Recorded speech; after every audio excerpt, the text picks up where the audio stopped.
Hi friends, I am Mohan from Kishab Academy. So previous question oda part 4 video தான் பார்க்க போறோம் சரிங்களா. Sorry கொஞ்சம் பர்சனல் ஒர்க்லாம் இருந்ததனால என்னால இது கொஞ்சம் ஒரு 2-3 நாள் கொஞ்சம் டிலே ஆகி போச்சு சரிங்களா. இனிமே உங்களுக்கு டிலே ஆகாது, டெய்லியுமே இது ஒரு வீடியோ வந்துடும் சரியா. ஸோ அலிகார் இயக்கம் பின்வருவற்றுள் எதை அடிப்படையாக கொண்டது? இதுலேயும் வந்து பார்த்தீங்கன்னா 5 தரமான கேள்விகள் எடுத்துட்டு வந்திருக்கோம். மொதல் கேள்வியே வந்து பார்த்தீங்கன்னா உங்களை குழப்பக்கூடிய ஒரு ட்விஸ்டட் கேள்வி. இது 2025 நடந்த ஒரு தேர்விலிருந்து எடுக்கப்பட்ட ஒரு கேள்வி சரியா. அலிகார் இயக்கம் பின்வருவற்றுள் எதை அடிப்படையாக கொண்டது? இந்து முஸ்லிம் நட்பு, முஸ்லிம் சமூகத்தில் சமூக மத சீர்திருத்தம், முஸ்லிம்களின் பாதுகாப்பு மற்றும் ஒற்றுமைக்காக ஆங்கிலேயர் முஸ்லிம் கூட்டணி, மேற்கண்ட எவையும் இல்லை சரியா. இங்கிலீஷ்லையும் பார்த்துருவோம். The Aligarh movement was based on which of the following? Hindu Muslim amity, socio religious reform in the Muslim community, Anglo Muslim alliance as the only means of Muslim security and solidarity, none of the above. சரியா.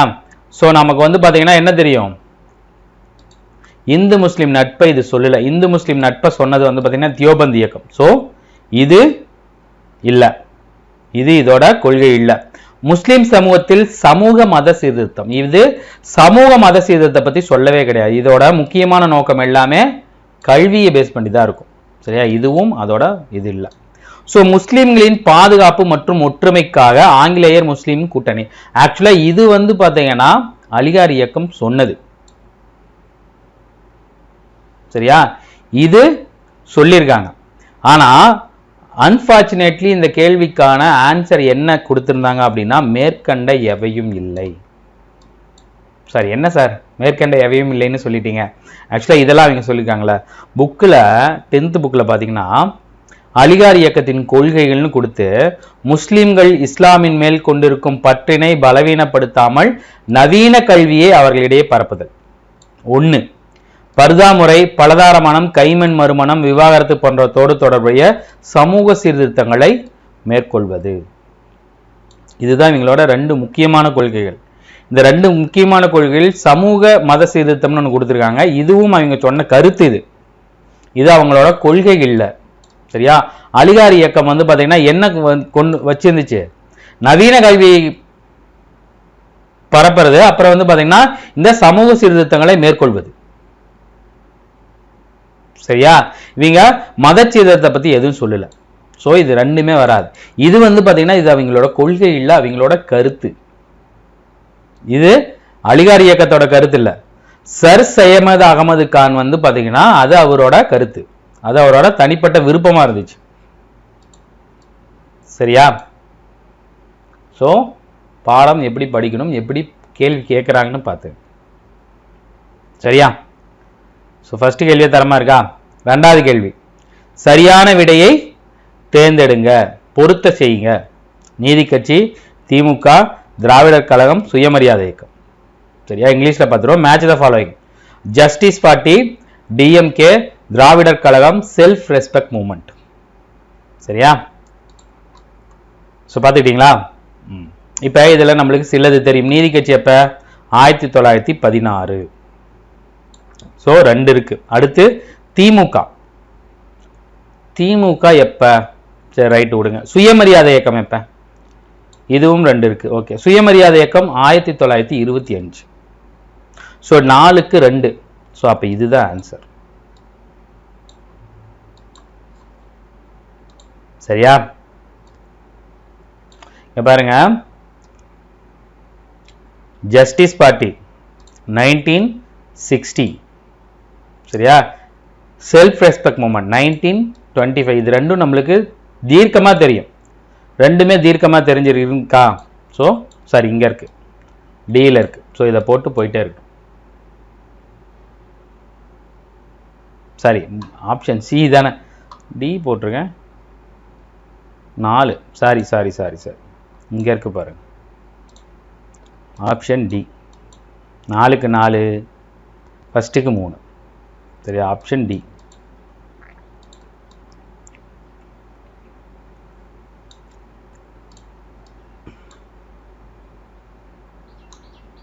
Option C.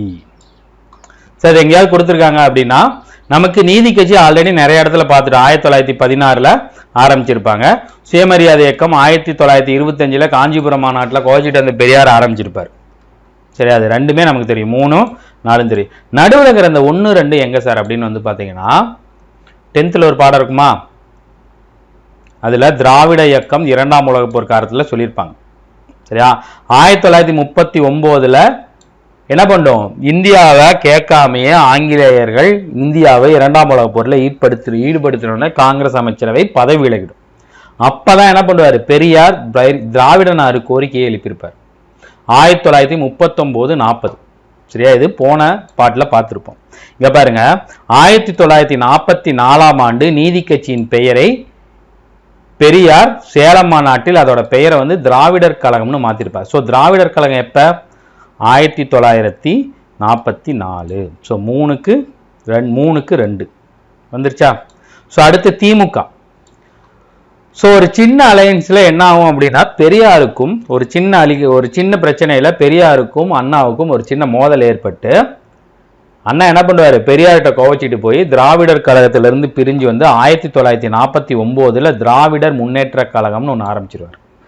So இப்போ பதவியில் இருக்கிற DMK எத்தனை வருஷ கட்சி, 49னா 59, 69, 79, 89, 99, 2009, 2019, 70, 20, 21, 22, 23, 24, 25, 75 வருஷ கட்சி, 74 வருஷம் ஆகுது. சரியா, ஸோ அதுக்கு பேஸ் யார் போட்டிருக்கா, அண்ணா போட்டிருக்காரு. ஸோ ரெண்டுமே வந்துருச்சா. ஸோ அதுக்கு தான் இதை எடுத்துகிட்டு வந்தது. பாருங்க, குரூப் 2 மெயின்ஸில் கேட்கப்பட்ட ஒரு கேள்வி இது, பார்த்து வச்சுங்க. சரியா, நான் டின்னு போட்டுட்டு சின்னு மாற்றிட்டேன் சார், டின்னு போட்டுக்கிறேன், டின்னு போட்டுக்கிறேன், டின்னு போட்டுக்கிறேன்னு வராதிங்க. சரியா, நல்லா தெளிவாக பாருங்க. ஸோ அடுத்த கேள்வி, சுயமரியாதை இயக்கத்தின் முதல் மாநில அளவிலான கூட்டம் எந்த இடத்தில் நடைபெற்றது? சுயமரியாதை இயக்கத்தின் முதல் மாநில அளவிலான கூட்டம் எந்த இடத்தில் நடைபெற்றது? செங்கல்பட்டு, மதுரை, சென்னை, கோவை. இங்கிலீஷ்ல பார்த்தலாம், the first state level meetup of self respect movement was conducted at which place? எங்க? Very good. சில பேருக்கு தெரிஞ்சிருக்கும், சில பேருக்கு தெரிஞ்சிருக்காது. செங்கல்பட்டு. இதுவும் கொடுத்துருக்காங்க அதே புத்தகத்தில். 1929 தான் முதல்ல செங்கல்பட்டுல சுயமரியாதை இயக்கத்தோட மாநில அளவிலான மாநாடு நடத்திருப்பாங்க. சரியா, இதுல வந்து பாத்தீங்கன்னா இங்க பாருங்க, செங்கல்பட்டுல நடந்துச்சா. இதுல இன்னும் 2 எக்ஸ்ட்ரா தகவல் சொல்ற தெரிஞ்சு வச்சுங்க. இந்த மாநாட்டிற்கு சிறப்பு விருந்தினராக யார் வந்திருப்பாருன்னா, அப்பைத்து மாகாண முதலமைச்சராக இருந்த சுப்பராயன் வந்திருப்பார். சரியா, சுப்பராயன் 26ல இருந்து இருப்பார். ஸோ சுப்பராயனை கூப்பிட்டுருப்பாங்க. இந்த மாநாட்டுக்கு தலைமை வகித்தவர் யாருன்னு வந்து பார்த்தீங்கன்னா சவுந்தர பாண்டியன் அப்படிங்கிறவர். பெரியார் இருப்பார், அந்த மாநாட்டுக்கு தலைமை வகித்தவர் வந்து பார்த்தீங்கன்னா சவுந்தர பாண்டியன். இதில் தான் நிறைய முடிவுகள் எடுத்திருப்பாங்க. சரியா, பேருக்கு பின்னாடி இருக்கிற ஜாதியை வந்து தூக்கணும், திருமணங்களை சுயமரியாதை திருமணங்களை ஆதரிக்கணும் அப்படிங்கிற மாதிரி நிறைய கருத்துக்கள் இதில் சொல்லியிருப்பார். ஸோ சுப்பராயன், செண்பகராமன், சவுந்தர பாண்டியன், சுப்பராயன், சவுந்தர பாண்டியன் தான் தலைமையை வச்சிருப்பாரு. செங்கல்பட்டில் நடந்திருக்கும். மாநாட வருஷம் 1929. நான் சொன்ன பாயிண்ட் எல்லாமே ப்ரீவியஸ் இயர் கொஸ்டின்ல கேட்டிருக்காங்க. சவுந்தர பாண்டியன் வந்திருக்காரு, சுப்பராயன் வந்திருக்காங்க, வருஷம் கேட்டிருக்காங்க, செங்கல்பட்டு கேட்டிருக்காங்க. சரியா, இதுவும் தமிழக அரசியல் வளர்ச்சியில கொடுத்துருக்காங்க. எல்லாம் ஒரே பக்கத்தில் ஒரே பாடத்துல இருந்து அடுத்தடுத்து எடுத்திருக்காங்க. பாருங்க, மேல ஒரு கொஸ்டின், கீழே ஒரு கொஸ்டின், ஒரே பாடத்துல இருந்து எடுத்திருக்காங்க. ஸோ நம்ம கொடுக்குற பாடங்கள் எல்லாமே தேவையில்லாமலோ இல்லை சுமையாவோ இருக்காது. எல்லா பாடத்தும் முக்கியமானதா இருக்கும். ஸோ அடுத்து, பின்வரும் குழுக்களை கால வரிசைப்படுத்து. இந்த மாதிரி கேள்விகள் இப்ப அடிக்கடி வரும். வருஷம் சேர்ந்தாதான் நம்ம வரிசைப்படுத்த முடியும். ராவ் குழு, அசோக் மேத்தா குழு, பல்வந்த் ராய் மேத்தா குழு, எல்எம் சிங்கி குழு. அதாவது உள்ளாட்சி அமைப்புகளை ஆராயறதுக்காக ஒவ்வொரு காலகட்டங்களிலும் ஒவ்வொரு அரசாங்கம் 4 முக்கியமான குழுக்களை ஆரம்பிச்சிருக்கும். சரியா, அந்த குழுக்களை கொடுத்துட்டு அதோட வருஷம் கேட்கறாங்க. Arrange the following committees in chronological order. GVK Rao committee, Ashok Mehta committee, Balwant Rai Mehta, அடுத்து எல்எம் சிங்கி. சரியா, இங்க பாருங்க, 9வது புக்லேயோ 10வது புக்லேயோ அது தெளிவாக 9வது புக்கில் கொடுத்துருப்பாங்க. உள்ளாட்சி அமைப்புகளில் தெளிவாக கொடுத்துருப்பாங்க. இது அப்படியே எப்படியாவது மனப்பாடம் பண்ணிங்க. ஃபர்ஸ்ட் எடுத்ததுமே பல்வந்தராய் மேத்தா. பல்லு தானே ஃபர்ஸ்ட் தெரியுது. ஈன்னு சிரிச்சா பல்லு தெரியுதா அப்படின்னு நான் வச்சுக்க. பல்லு தான் ஃபர்ஸ்ட். இவர் 1957 அமைச்சிருப்பாங்க. ஸோ ஜிவிகே ராவ் குழு தான் பல்வந்தராய் மேத்தா 1957. இவர் என்ன சொல்லியிருப்பாரு? 3 அடுக்கு பஞ்சாயத்து முறை சொல்லியிருப்பாங்க. அதுவும் ரொம்ப முக்கியம். 3 அடுக்கு பஞ்சாயத்து முறை சொன்னது இவர் தான். கிராம அளவில் கிராம ஊராட்சி, நகர அளவில் மாவட்ட அளவில் ஜில்லா பரிஷத்து, கிராம அளவில் கிராம ஊராட்சி, வட்டார அளவில் பஞ்சாயத்து சமிதி. அது மட்டும் இல்லாமல் இவர் என்ன சொல்லியிருப்பாரு? கிராம ஊராட்சிக்கு தேர்ந்தெடுக்கக்கூடிய தலைவர்களை நேரடி தேர்தலில் தேர்ந்தெடுக்கணும். ஜில்லா பரிஷத்து மாவட்ட அளவில் தேர்ந்தெடுக்கும் போது அவங்கள வச்சு அதில் தேர்ந்தெடுக்கப்பட்ட உறுப்பினர்களை வச்சு மறைமுக தேர்தல் இருக்குன்னு சொல்லுவாங்க. ஸோ இவரோட கருத்துக்கள் தான் நிறைய இப்போ இருக்கிற உள்ளாட்சி அமைப்பில் என்ன பண்ணியிருப்பாங்க, எடுத்திருப்பாங்க. ஆரம்பத்திலே அவர் சொல்லியிருப்பார். சரியா? ஸோ 1957 இவர் ஃபர்ஸ்ட் எடுத்தோன்னே 3 ஃபர்ஸ்ட் வருது. இதுதான். ஸோ இதுதான் ஆன்சர். ஒன்று வந்துருச்சு, ஒன்று தெரிஞ்சிச்சுன்னா அது ஃபர்ஸ்ட் ஆப்ஷன் தான் போட்டு போயிட்டே இருக்கு. சரியா? ஸோ அடுத்து யாருன்னு வந்து பார்த்தீங்கன்னா, இந்த மேத்தாவுக்கு அப்புறம் அடுத்து அசோக் மேத்தா. இவர் வந்து பார்த்தீங்கன்னா 1977 போட்டிருப்பாங்க. 20 வருஷம் கழிச்சுங்க பாருங்க. 77, 78. இவர் என்ன சொல்லியிருப்பாரு? 2 அடுக்கு பஞ்சாயத்து முறை சொல்லியிருப்பார். 1977 2 அடுக்கு பஞ்சாயத்து முறை. சரியா? அரசியல் கட்சிகள் எல்லாமே எல்லா நிலை தேர்தலும் நடத்தணும், எல்லா கட்சிகளும் இதுல ஈடுபடணும் அப்படின்னு இவர் சொல்லியிருப்பார். இவரோட இந்த கவுன்சிலர் எலெக்ஷன் அதையும் எடுத்துக்கிட்டாங்க. சரியா? அடுத்து வந்து பாத்தீங்கன்னா ஜிவிகே ராவ் குழு. இவர் வந்து பாத்தீங்கன்னா 85, 1985. இவர் என்ன சொல்லியிருப்பாருன்னா, இந்த உள்ளாட்சி அமைப்புகளில் இருக்கக்கூடிய குழுக்கள் இருக்கிற உள்ளாட்சி அமைப்புகளில் இருக்கக்கூடிய பிரதிநிதிகள் எல்லாமே திட்டக்குழுவால் நியமிக்கப்படணும்னு சொல்லியிருப்பார்.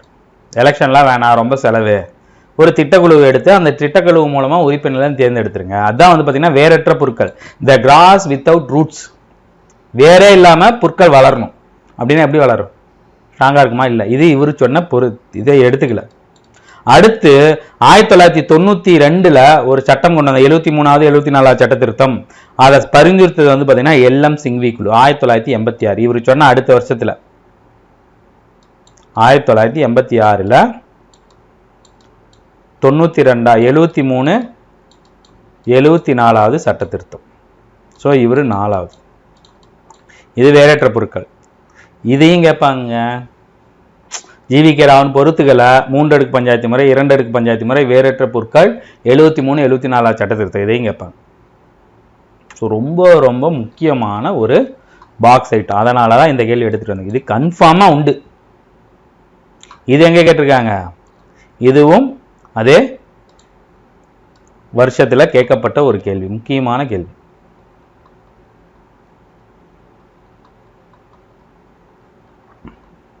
சரியா? ஸோ அடுத்த கேள்வி, சரியான விடையை தேர்வு செய்க. பின்வரும் வாக்கியங்களில் மாநில அமைச்சர்கள் பற்றிய சரியான கூற்றுகளை தேர்வு செய். மாநில அமைச்சர்கள் மாநில சட்டமன்றத்திற்கு கூட்டாக பொறுப்புடையவர்கள். மாநில அமைச்சர்களுக்கு ஆளுநர்கள் அவர்கள் ரகசிய காப்பு மற்றும் பதவி பிரமாணம் செய்து வைப்பார்.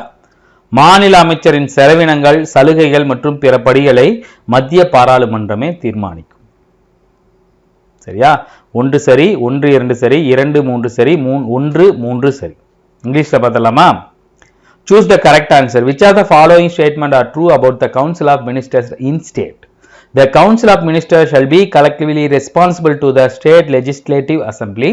The governor shall administer the oath of office and secrecy to the minister. The salaries and allowances of state minister shall be determined by the union legislature. சரியா? ஸோ இங்க பாருங்க, நமக்கு என்ன தெரியும்? மாநில அமைச்சர்கள் மாநில சட்டமன்றத்திற்கு கூட்டாக பொறுப்பு. இது நம்மளுக்கு தெரியும். இது கன்ஃபார்மா சரியான கூற்று. சரியா? அப்ப 1 மட்டும். அப்ப எதுல 1 இல்லை, அப்ப இதுல 1 இல்லை, இது வராது, விட்டுருங்க. அடுத்து, அமைச்சர்கள் முதலமைச்சருக்கு யாரு வந்து பதவி பிரமாணம் செய்து வைப்பாங்க? ஆளுநர் தான் பண்ணி வைப்பார். ஸோ ஆளுநர் தான் பதவி பிரமாணமும். ரகசிய காப்பு அப்படிங்கிறது அந்த கை மேல வச்சு சொல்லுவாங்கல்ல, இதெல்லாம் உங்களுக்கு கீழே இந்திய இறையாண்மைப்படி ரகசியங்கள் நம்மளோட இதை பாதுகாப்புன்னு சொல்லுவாங்க இல்லையா. சரியா, கிண்டல் கூட பண்ணுவாங்க, ஒரு காமெடி இருக்கும். சரியா, இந்த சந்தானமும் கார்த்தியும் வந்து பேசுவாங்க. அப்ப இருந்த ஆளுநருக்கு தமிழ் தெரியாது, அவர் ஒரு மாதிரி ஸ்டைல சொல்லியிருப்பாரு. சரியா, அதை கிண்டல் பண்ணியிருப்பாங்க. ஸோ அந்த மாதிரி ஒரு மாநில ஆளுநர் தான் அமைச்சர்களுக்கும் முதலமைச்சருக்கும் சரி பதவி பிரமாணம் செய்து வைப்பார். சரியா, அப்ப இதுவும் சரி. அப்ப 1, 2 சரி. அப்ப 3 ஆப்வியஸ்லி தவறாதான் இருக்கும். ஸோ மாநில அமைச்சர்களின் செலவினங்கள், சலுகைகள், பிற படிகளை மத்திய பாராளுமன்றம் தீர்மானிக்காது. ஒரு மாநிலத்தோட உரிமைகளை எப்படி மத்திய, ஏற்கனவே சண்டை இருந்துச்சுன்னா சேலரியே போட மாட்டாங்க. ஸோ அப்ப யாரு தீர்மானிப்பா? அந்த மாநிலத்தின் சட்டமன்றம் தான் தீர்மானிக்கும். சரியா, அப்ப 3 தவறு. சரியா, இது புக்ல கொடுத்திருக்காங்க, 12th புக்ல கொடுத்திருக்காங்க. அரசமைப்பில் படி ஆளுநரின் விருப்பம் உள்ளவரை அமைச்சர்கள் பதவியில் தொடரலாம். ஆனால் நடைமுறையில் முதலமைச்சர் விருப்பம் உள்ளவரை அமைச்சர்கள் பதவியில் தொடர்பார்கள். ஸோ ஆளுநர் அமைச்சர்களை நீக்கவும் பதவி நீக்கவும் செய்கிறார். யாரோட பரிந்துரை? முதலமைச்சரின் பரிந்துரை. அமைச்சர்கள் கூட்டாகவும் தனித்தனியாகவும் முதலமைச்சர் பொறுப்பானவர்கள் ஆவணம் கொடுத்திருக்காங்க. ஆக்சுவலா அவங்க கூட்டாக எதுக்கு பொறுப்புடையவர்கள்? சட்டமன்றத்திற்கு பொறுப்புடையவர்கள். இது சொல்றது வந்து பாத்தீங்கன்னா அன்அபிஷியலா. ஆக்சுவலா மக்களவை உறுப்பினர்கள் பாராளுமன்றத்துக்கு கூட்டாக பொறுப்புடையவர்கள், மாநில அமைச்சர்கள் கூட்டாக சட்டமன்றத்துக்கு பொறுப்புடையவர்கள். சரியா, ஸோ முக்கியமான கேள்வி. ஸோ 5 கேள்வி பார்த்துருக்கோமா? தரமான 5 கேள்வி பார்த்துருக்கோம். சரிங்களா, பார்ட் 5 வீடியோ அடுத்து உடனே வரும். சரியா, ஸோ இந்த வீடியோ பதிவு, இந்த வீடியோவில் இருக்கிற கேள்விகள் உங்களுக்கு யூஸ்ஃபுல்லாக இருந்திருக்கும்னு நம்புகிறேன். ஸோ இதே மாதிரி அடுத்த ஒரு வீடியோ பதிவில் சந்திக்கலாம். சார் இது எனக்கு டவுட்டாக இருக்குது சார், இங்கே என்ன கொடுத்துருக்காங்க? அமைச்சர்கள் தனித்தனியாகவும் கூட்டாகவும் முதலமைச்சருக்கு பொறுப்பானவர்கள். சரியா, இங்கே பாருங்க, சட்டமன்றத்துக்கு கூட்டாக பொறுப்புடையவர்கள். முதலமைச்சர் விருப்பம் உள்ளவரை அமைச்சர்கள் படைமுறை சொல்லலாம்னு சொல்லியிருக்காங்க. அது சட்டம் இல்லை, ஆனா நடைமுறையில் எப்படி நாட்டோட தலைவரா குடியரசுத் தலைவர் இருந்தாலும் பெயரளவு தலைவராக இருந்துகிட்டு உண்மையான தலைவராக பிரதமர் இருக்காரு, அதே மாதிரிதான் இங்கேயும். இதை நல்லா நான் வச்சுங்க, இது நிறைய இடத்துல கேட்டிருக்காங்க. மாநில அமைச்சர்கள் மாநில சட்டமன்றத்திற்கு கூட்டாகவும் தனித்தனியாகவும் பொறுப்புடையவர்கள். அதே மாதிரி மத்திய அமைச்சர்கள் கூட்டாகவும் தனித்தனியாகவும் பாராளுமன்றத்திற்கு பொறுப்புடையவர்கள். பாராளுமன்றம்னா மக்களவைக்கு பொறுப்புடையவர்கள். அவங்க பதவி விலகினா மக்களவை கலைக்கப்படும். சரியா, ஸோ 5 கேள்வியிலும் உங்களுக்கு கண்டிப்பா நிறைய ஐடியாவை கொடுத்துருக்குன்னு நினைக்கிறேன். இதே மாதிரி அடுத்த ஒரு ப்ரீவியஸ் இயர் கொஸ்டின்ல நம்ம பார்க்கலாம். சரியா, நீங்க என்ன யோசிக்கிறீங்க, உங்களுக்கு ஏதாவது டவுட் இருக்கா, அதெல்லாம் இந்த வீடியோ முடிஞ்சதுக்கு அப்புறம் பார்த்துட்டு கமெண்ட் பண்ணுங்க. சரியா, நம்ம பார்த்துக்கலாம். சரியா, தேங்க்யூ.